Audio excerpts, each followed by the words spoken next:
आज आप देखते होंगे चीन की मूर्ति आनी बंद हो गई, अब दीपावली के दीपक भी यही बनने लग गए हैं, हर घर में बनने लग गए हैं और उसमें भी नए नए डिजाइन निकाल दी।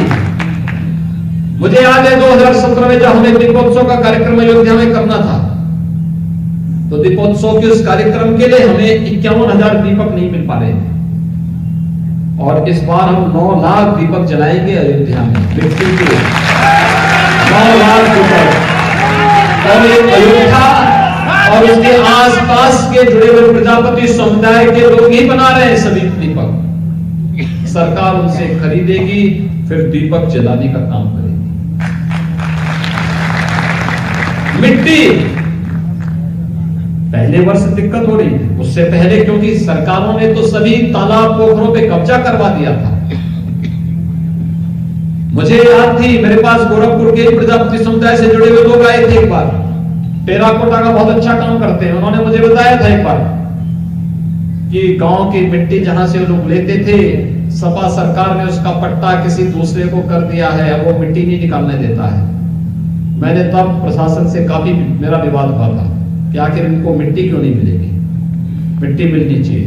और हमारी सरकारें, हमने कहा अप्रैल से जून तक फ्री में हर तालाब प्रजापति समुदाय के लिए फ्री में मिट्टी निकालने के लिए, और कोई रोक नहीं है, मिट्टी को इकट्ठा करके रखें और उसमें जरूरत के हिसाब से बर्तन बनाएं। आज समाज का एक जीवन चक्र जो चलता है एक दूसरे पर आश्रित होकर के, आज प्रजापति समुदाय से जुड़े हुए बहुत सारे लोग उस व्यवस्था के साथ जुड़ करके समाज स्वयं के स्वावलंबन के माध्यम से समाज के स्वावलंबन का कार्य कर रहे हैं। भाइयों बहनों, एक पक्ष यह आर्थिक पक्ष और दूसरा पक्ष जो हमारा धार्मिक पक्ष है। पर्व और त्योहार आते थे, जब कमाई करनी है, जब आस्था का सम्मान करना है, तब प्रदेश में कर्फ्यू लग जाता था। कर्फ्यू, दंगा, बड़े बड़े दंगे, क्योंकि पिछली सरकार की फितरत ही दंगों में थी।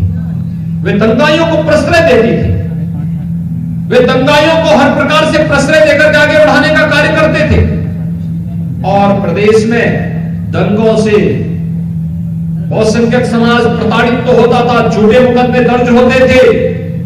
जो मूर्ति बनाता था उसकी मूर्ति नहीं बिकती थी, जो दिया बनाता था उसके दिया टूट दिया तोड़ दिया जाता था और उसके बाद पर्व और त्योहार को अंधेरे में धकेल दिया जाता था। लेकिन भाइयों बहनों, विगत 4.5 वर्ष के अंदर आपने देखा होगा उत्तर प्रदेश में एक भी दंगा नहीं हुआ और दंगाइयों को पहले दिन से संदेश दे दिया गया, अगर दंगा करोगे तो अगली 7 पीढ़ी का पट्टा लिख करके जाना जो भरपाई करती रहेगी। और भाइयों बहनों, दंगा नहीं हो सकता प्रदेश में। पर्व और त्योहार किस खुशी के साथ मनाए जा रहे हैं। कल ही आपने देखा होगा उत्तर प्रदेश के अंदर, मैंने पूछा भी कितनी जगह मूर्ति रखी जाती है, तो मेरे पास जो सरकारी डाटा आए थे वो आए थे 41,000 स्थानों पे। आप सोचिए 41,000 मिट्टी की मूर्तियां रखी जाती हैं इतने स्थानों। ये तो रिकॉर्डेड है और जो बिना रिकॉर्ड के इसकी संख्या कई ज्यादा है। मैंने कहा कहीं विवाद, कहा सब कहीं विवाद नहीं। मैंने कहा मूर्तियों का विसर्जन कल शाम को मैं जब इसकी समीक्षा कर रहा था तो मैंने कहा 41,000 में से कितनी मूर्ति निकल गई हैं, तो शाम को मुझे 6 बजे बताया गया कि 32,000 मूर्तियों का सकुशल अब तक विसर्जन हो चुका है। अब ये विसर्जन अभी 1 सप्ताह तक अलग अलग तिथियों में अलग अलग स्थानों में होता है, ये क्रम चलता रहेगा। आखिर ये 42,000 से अधिक जो मूर्तियां बनाई गई होंगी, ये भी तो किसी आप जैसे कलाकारों ने बनाई होंगी। कितने लोगों को रोजगार मिला होगा, और रोजगार उसी में नहीं, रोजगार दीपक भी जले होंगे, उसमें भी रोजगार मिला होगा। जिन लोगों ने सजावट की होगी, किसी ने कपड़ा, किसी ने वहां पर श्रृंगार के लिए सामग्री, किसी ने कुछ अन्य सामग्री, कितने लोगों को रोजगार मिला होगा। कलाकार जो आए होंगे, मूर्ति को आरती गाने के लिए भी, पूजा करने वाले को भी काम मिला होगा, वहां पर बिजली लगाने वाले को भी काम मिला होगा, पंडाल लगाने वाले को भी इसी बहाने काम मिल गया होगा। कितना जीवन चक्र बना हुआ है। इतने लोगों को रोजगार के साथ जोड़ने का एक माध्यम ये बना होगा। और ये रोजगार का माध्यम बनने के साथ साथ सकुशल पर्व और त्योहार किस तरीके से संपन्न हो रहे हैं, आपने अभी विजयादशमी को देखा होगा, नवरात्रि में देखा होगा। शारदीय नवरात्रि का पर्व कितनी भव्यता के साथ, कितनी सुंदरता के साथ, यानी आपके उत्साह और उमंग के सामने कोरोना भी फेल हो गया। पूरी दुनिया को तबाह करने वाला कोरोना आपके उत्साह और आपके उमंग के सामने फेल होता हुआ दिखाई दिया। जब शारदीय नवरात्रि को और विजयादशमी के इस आयोजन को पूरी भव्यता के साथ संपन्न करके उत्तर प्रदेश ने बता दिया कि नहीं, अगर उत्साह और उमंग है, हम सभी नियमों का पालन करेंगे तो कोरोना अपने आप फेल हो जाएगा। कोरोना हो जाएगा। भाइयों बहनों, आज यही कहने के लिए मैं आपके बीच आया। जैसे एक मूर्ति कला से जुड़े हुए, एक माटी कला बोर्ड से जुड़े हुए कार्य को एक समुदाय कर रहा है, लेकिन उसमें केवल समुदाय ही नहीं जुड़ा हुआ है, पूरा समाज जुड़ा हुआ है, पूरे समाज का जीवन चक्र जुड़ा हुआ है। हर एक की उस व्यवस्था के साथ जुड़ाव यही जीवन चक्र है। और उस जीवन चक्र के साथ फिर प्रदेश की अर्थव्यवस्था भी जुड़ जाती है, प्रदेश का सम्मान और स्वावलंबन भी जुड़ जाता है। और प्रजापति समुदाय उसी एक माटी कला से जुड़ा हुआ समुदाय है, जिसने अपनी माटी से जुड़ करके अपनी रचनात्मकता के माध्यम से न केवल अर्थव्यवस्था को बल्कि धर्म की आस्था का भी सम्मान देकर के उसे आगे बढ़ाने के लिए अपने आप को पूरी मजबूती के साथ, पूरी जीवन को समर्पित करके इस भाव के साथ जोड़ा है। धर्म अर्थ की इस पूरी व्यवस्था को आगे बढ़ाते हुए जो कार्य आज आपके द्वारा संपन्न किया जा रहा है, यह अभिनंदनीय है। मैं इस अवसर पर आज आप सभी पहले समुदाय का यहाँ पर सामाजिक सम्मेलन यहाँ पर आयोजित किया गया है, मैं इसके लिए आयोजकों का हृदय से धन्यवाद देता हूं और अभिनंदन भी करता हूं।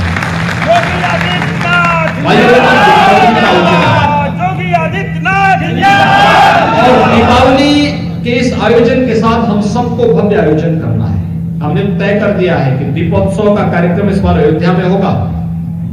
तो इस बार हम लोग शहरी क्षेत्र में 9 लाख लोगों को पक्का मकान बना करके दे चुके, उसका गृह प्रवेश हो चुका है। हम ग्रामीण और शहरी क्षेत्र में अब तक 42 लाख परिवारों को एक एक आवास दे चुके हैं, 42 लाख से अधिक परिवारों को। और हम लोगों ने कहा शहरी क्षेत्र में जिन 9 लाख लोगों का गृह प्रवेश हो गया है, उन 9 लाख परिवारों की तरफ से एक एक दीपक हम लोग अयोध्या में इस बार जलाएंगे। अयोध्या में दीप प्रज्वलन होंगे, 9 लाख दीप प्रज्वलन केवल अयोध्या में होंगे। और उन सभी 42 लाख घरों में भी एक एक दीपक जलेंगे, जिनको हम लोगों ने अब तक एक एक आवास उपलब्ध कराएंगे। और हम लोगों ने तय किया है मिट्टी के दीपक ही हर जगह जलने चाहिए, मिट्टी के दीपक। सजावट के लिए लोग लड़ियों को ला करके अपना लगा ले, लेकिन अगर घर के अंदर लक्ष्मी का वास होना है तो लक्ष्मी के वास के लिए चाहिए कि मिट्टी के दीपक हम जलाएं और उसी में लक्ष्मी ही विराजमान होती है। और इस अभियान के साथ जुड़ना है। दूसरा, दीपावली के अवसर पर हमें एक कार्यक्रम को और देखना है। याद रखना, लक्ष्मी गणेश की मूर्ति बाहर से, विदेश से नहीं आनी चाहिए, बल्कि मूर्ति आप ही के कलाकारों के द्वारा, आप ही के बीच से, माटी कला से जुड़े हुए लोगों के माध्यम से बननी चाहिए। हम लोगों ने स्वयं, अगर मैं आपको डाटा उपलब्ध कराऊं तो पिछले 3 सालों के अंदर प्रदेश के अंदर हम लोगों ने माटी कला बोर्ड से जुड़े हुए एक बड़ी संख्या में लोगों को प्रशिक्षण दिया है। और एक प्रशिक्षण के माध्यम से यहां पर हम लोगों ने लगभग माटी कला बोर्ड से जुड़े हुए जो शिल्पकार हैं, इन लोगों को यहां पर 40,000 कारीगरों को हम लोगों ने चिन्हित किया है, जिनमें से अब तक 5,261 को हम लोगों ने चाक वितरित किए हैं। 35,000 के निःशुल्क मिट्टी के पट्टे उपलब्ध कराए हैं और 3000 से अधिक कारीगरों को अब तक हम लोगों ने आधुनिक तकनीक के साथ, नई डिजाइनिंग के साथ उनके प्रशिक्षण के कार्यक्रम को भी उपलब्ध कराया है और बैंक से लोन देने की व्यवस्था के साथ साथ शासन स्तर से भी मार्जिन मनी उन्हें उपलब्ध करवाने की कार्रवाई अब तक प्रदेश के अंदर किया है। भाइयों बहनों, काफी बड़ी संभावनाएं यहां पर है। कारीगरों को दिया मेकिंग मशीन उपलब्ध कराने, कंप्रेसर पेंटिंग मशीन, पग मिल, पीओपी डाई, ये सभी उपलब्ध भी इसके साथ उपलब्ध कराई जा रही है। और मेरा ये मानना है कि यह अर्थव्यवस्था के साथ साथ आस्था का भी एक बहुत बड़ी सम्मान की कार्य इस समुदाय के द्वारा किया जा रहा है।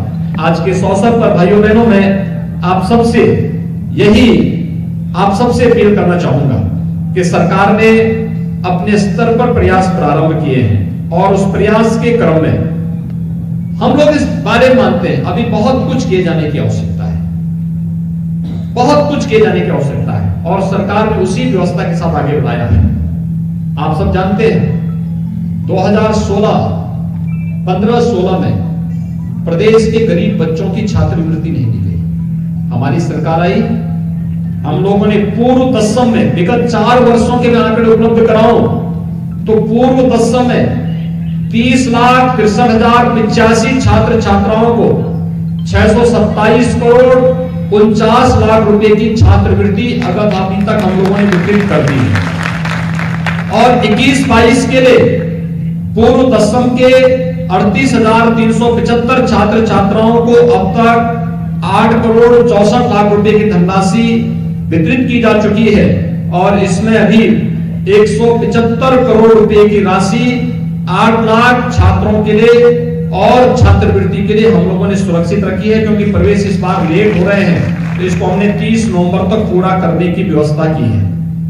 दसमोत्तर छात्रवृत्ति में भी विगत 4 वर्ष में अब तक हम लोगों ने 69,18,683 छात्र छात्राओं को 5,378 करोड़ 75 लाख रुपए की छात्रवृत्ति और शुल्क प्रतिपूर्ति की राशि उनके खातों में सीधे उपलब्ध कराई है।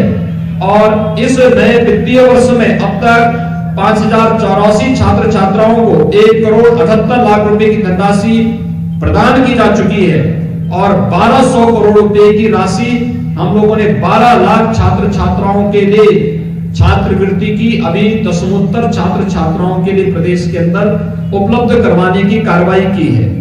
भाइयों बहनों, प्रदेश के अंदर अन्य पिछड़ा वर्ग के छात्र छात्राओं के लिए 64 छात्रावास छात्रों के लिए, 38 छात्रावास बालिकाओं के लिए प्रदेश के अंदर उपलब्ध करवाया है और प्रदेश के अंदर वर्तमान में छात्रों के लिए 1 और छात्राओं के लिए 2 छात्रावास का निर्माणाधीन भी वर्तमान में उन लोगों के लिए व्यवस्था की जा रही है। ऐसे ही अन्य सभी प्रकार की सुविधाओं को देने के लिए सरकार पूरी प्रतिज्ञित दृढ़ भाव के साथ कार्य कर रही है। चाहे वह गरीब कन्याओं की शादी के लिए, पिछड़े वर्ग की बालिकाओं की शादी ब्याह के लिए दी जाने वाली अनुदान की राशि हो या सामूहिक विवाह योजना के माध्यम से अब तक 2.25 लाख बालिकाओं की शादी के लिए प्रति विवाह 51,000 रुपए की राशि अलग से सरकार उपलब्ध करवाने की कार्य करती है। ये सभी कार्यक्रम अनवरत रूप से आगे बढ़ने के क्रम है और हम सब आभारी हैं प्रधानमंत्री मोदी जी के और केंद्रीय कैबिनेट के, जिन्होंने पिछड़ा वर्ग आयोग को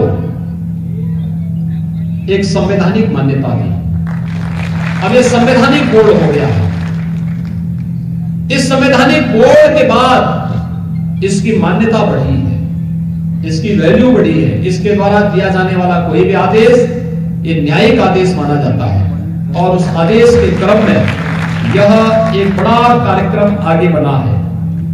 समाज के दबे कुचले लोगों की आवाज को उचित मंच प्रदान करने के लिए भारतीय जनता पार्टी की केंद्र और प्रदेश सरकार के द्वारा किया जाने वाला कार्यक्रम आज हम सबको सबका साथ सबके विकास के मूल मंत्र के साथ जोड़ता है और हम सब इसी मूल मंत्र के साथ आगे बढ़ते हुए कार्यक्रम कर पाएंगे। इस विश्वास के साथ प्रजापति समुदाय के सामाजिक सम्मेलन के अवसर पर मैं आप सभी का एक बार फिर से अभिनंदन करता हूं। दीपावली का आयोजन आने वाला है उसकी तैयारी के लिए माटी कला बोर्ड पूरी ताकत के साथ कार्य करके हर घर में मिट्टी का एक दीपक पहुंचाने का कार्य करे और सबको इस बारे में कि मिट्टी का एक दीपक स्वयं श्री लक्ष्मी का प्रतीक हो और घर घर में यह विराजमान हो।